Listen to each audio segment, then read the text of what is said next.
Okay, welcome to the last lecture of Unit 7. We're going to be talking about biomes today.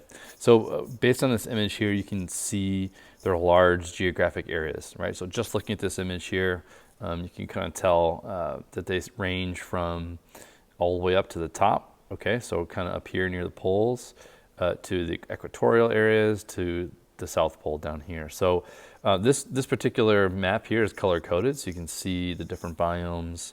We're going to use and kind of speak specifically about some of these in the next few days. Not every single one. There's some different terminology for them, but more on that later. But the big idea with these biomes here, and the big idea I hope you walk away with, is that biomes are kind of determined by certain factors. It's not random sort of circles on a map. It's not a political thing. It's not based on any countries or any kind of one single factor. There's really kind of three criteria that we put in place to figure out what area belongs to what biome, okay? And if you study this map, you might be able to predict what some of those patterns are, but more on that as we go forward here. So what is a biome? If we're going to define it, a biome is a large region characterized by a specific type of climate. All right, there's one. And certain types of plant and animal communities. There's 2 and 3. All right, so we're going to look at the climate, plants, and animals, otherwise known as flora and fauna for plants and animals. Each biome is made up of many individual ecosystems. All right, so earlier in the year, earlier in this unit, we talked about there being an ecosystem made up of populations of animals and communities of animals. This is sort of the realization of all the different ecosystems in an area put together.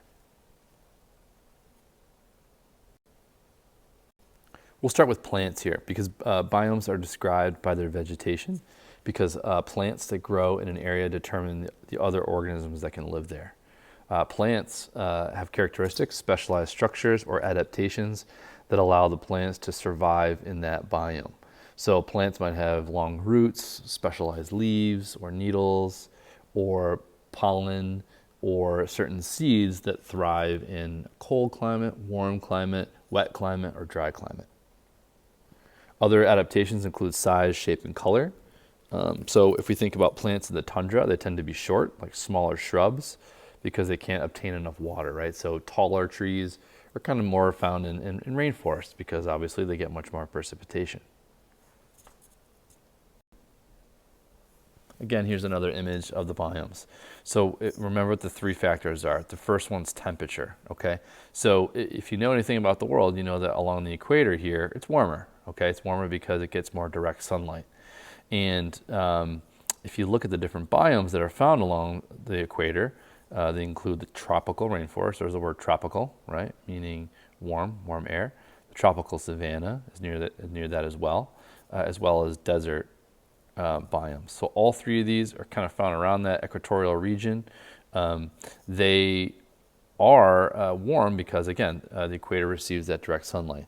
So some of the colder biomes up here, like the tundra and the taiga up here, those are farther away from the equator and receive less direct sunlight. So on this map, if you kind of looked at it as a globe 3-dimensionally, you can sort of see how each biome receives different amounts of sunlight. Thus, that determines what kind of plants they can live there. So it's kind of like a trickle-down effect. We start with the climate, then we go to what plants live there, and then based on that, what animals live there. All right, so as I said before, some of these we're not really going to use. We're not going to talk about mountains as a biome, and we're not going to talk about the chaparral as a biome as well, and the polar ice biomes. So that would be Antarctica and the Arctic Circle. We're not going to talk about that as well. We're kind of going to stick to some of the more common ones. So climate. So what is climate? This is a big term thrown around a lot today with climate change. Climate, by definition, is the average weather condition in an area over a long period of time. Keyword there, long period of time. Climate is the main factor that determines which plants can grow in a certain area and which defines the biome. Temperature and precipitation are the 2 most important factors that determine a region's climate. So a climate contrasted to weather, they are not the same thing. Okay, so we're gonna get into this a little bit more when we talk about weather. Weather's short periods of time, so weather's like day to day or week to week. temperature and precipitation. Climate is long-term sort of patterns. So, for example, long-term, we know in Rochester it's going to be cold, then it's going to get warm, then it's going to get cold again. That's the temperate zone that has that sort of back and forth. We know long-term that if you went and visited, let's say, for example, sub-Saharan Africa, it's going to be warm there pretty much all year. Long-term patterns. So temperature and precipitation. So temperature has a direct impact on how much precipitation a region gets. Most organisms are adapted to live within a certain range of temperatures and won't survive at temperatures that are too far below their range. Precipitation also limits organisms that can be found in a biome because all organisms need water, and the bigger the animal, the more water it needs. If you went and visited the desert, you see smaller animals. If you go to a temperate climate that has more rain, or a rainforest that has tons of rain, you're going to find some of the largest animals in the world. So you need rain for larger animals, you need rain for larger plants to feed those larger animals. So there's this sort of give and take here. Plus, warmer temperatures generally bring more rain because they cause more evaporation in bodies of water. So biomes that don't receive enough rainfall to support large trees support communities dominated by small trees, shrubs, and grasses. So think back to what our images of ecological succession. Think about those smaller plants, that kind of those more early stage plants in succession. Plants like that, smaller shrubs, scrub trees, things like that. In biomes where rainfall is not frequent, the vegetation is mostly cactuses and shrubs. In extreme cases, a lack of rainfall results in no plants, no matter what the temperature is. You might see that especially in the tundra regions. The higher the temperature and precipitation are, the taller and denser the vegetation is. There's that direct correlation there, right? So the higher the temperature, the higher the amounts of larger the plants. Okay, so some of the biggest plants in the world you're going to find in the rainforest up top in the canopy regions of the rainforest. Okay, now how do we figure out the temperature? We kind of look at two things, latitude and altitude.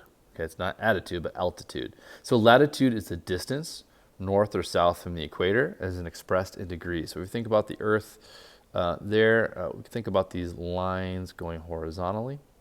Okay, those are lines of latitude. So if you go north of the equator or south of the equator, you get lower in degrees latitude. So the equator is 0, the top is 90 degrees north, 90 degrees south, okay? And that is generally how we figure out how cold or warm your region is. So here in Rochester, we're at like around 43 degrees north. That puts us right in the middle, right? Kind of right in that middle zone, kind of right in there, right? Where we can see we're not quite cold, we're not quite warm, right in that temperate range. Altitude is the height of an object above a reference point, such as sea level or the Earth's surface. So think back to our topography we talked about. The higher you are, the higher your altitude. All right, so there's a mountain, high altitude, and low altitude. All right, so our reference point in this case might be sea level here. It might be like the ground, if that's sea level. So climate varies with latitude and altitude. For example, the climate gets colder as latitude and altitude increase. That's why the colder you get, the farther you move up a mountain. So at the top of the mountain, you always see those snowy peaks. For example, Mount Everest, you always see it covered in snow. It's cold there. It's because you're farther away from the warm surface of the Earth.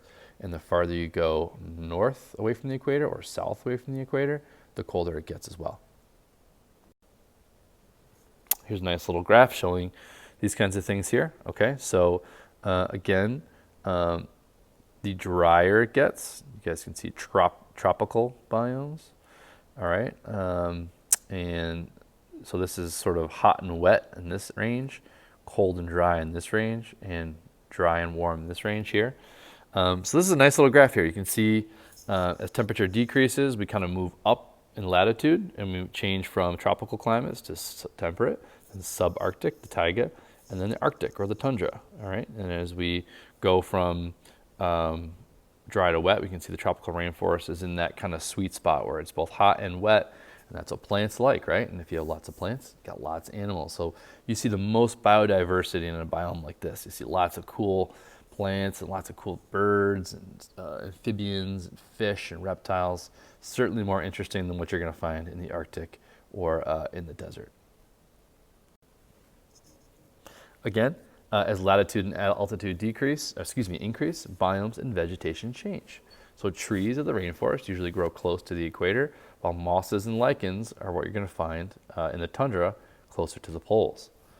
The temperate regions include biomes such as temperate forests and grasslands, which usually have moderate temperatures and fertile soil that's ideal for agriculture. So we grow tons of good food here in our temperate region. Rochester is obviously a great agricultural center. So is much of the Midwest here in the United States, which is a nice grassland. It's not too hot, it's not too cold, gives us nice long growing seasons, but not so hot that becomes dry and lacking that moisture that you need. All right, so here's just another little image here showing this latitude and altitude example here. So a nice little relationship shown, right? So the higher the altitude, the colder, and the kind of change in the vegetation. You can see the larger trees here.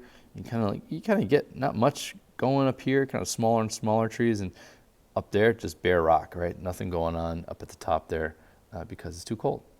And as far as latitude goes, same relationship, but here if we're lower in altitude, the higher we get in latitude, so the farther away we get from zero or the equator. Remember that equator is at 0 degrees. Whoop. Right, so the higher we get in latitude, the colder it gets in both directions. Okay, in both directions, both south and north. Okay, so this is a brief introduction on what a biome is.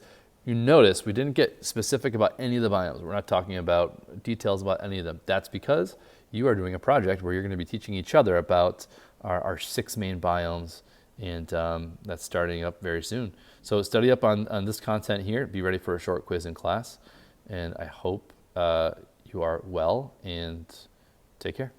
Bye-bye. Go Bills.